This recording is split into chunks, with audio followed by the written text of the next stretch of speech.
Anak ng tokwa, tara, luto tayo.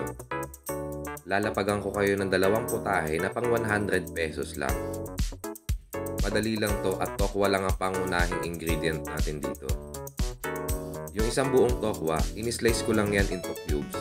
Ganyan lang siya kaliliit. Tapos lalagyan ko lang yan ng breadings. Yung breadings na ginawa ko, combination lang yan ng harina, asin, paminta, garlic powder, pati na rin ng onion powder. Kung wala kayong garlic at onion powder, asin, paminta at harina, okay na yon. Tapos gamit ang old school na mantika, piprito ko lang ang lahat ng yan. Isang salang na lang ang ginawa ko dyan para mas mabilis.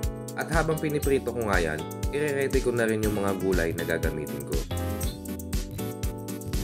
Sa unang putahe, gagamit lang ako ng sibuyas, bawang, kamatis, pati na rin ng sitaw.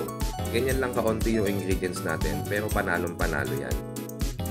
Sa mga tokwa lovers tulad ko, solve na yung ganitong putahe.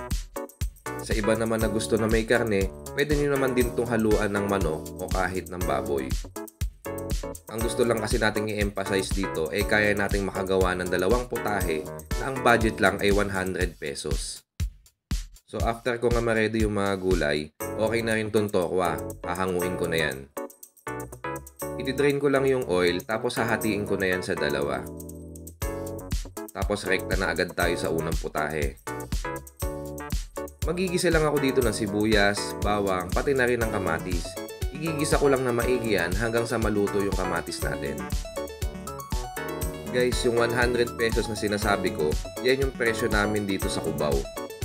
Makakabili ka na nun ng isang sibuyas, bawang, dalawang kamatis, dalawang tali ng sitaw, pati ng isang buong tokwa.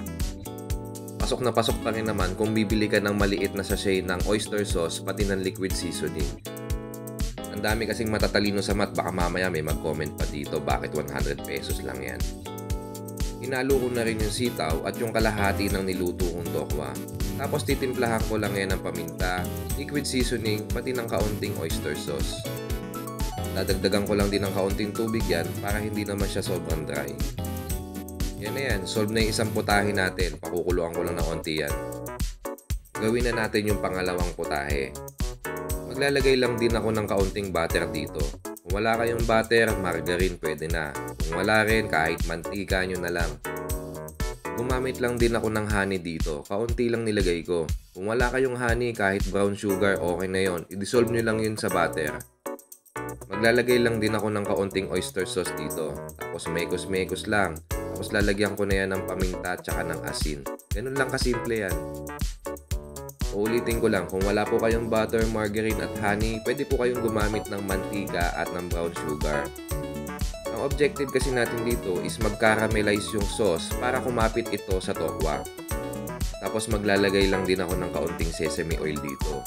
Kung wala po kayong sesame oil, okay lang po yan. Dahil sa combination ng liquid seasoning, oyster sauce, honey or sugar, masarap na rin po yan. Naglagay lang din po ako ng sesame seed dyan for presentation purposes lang po yan.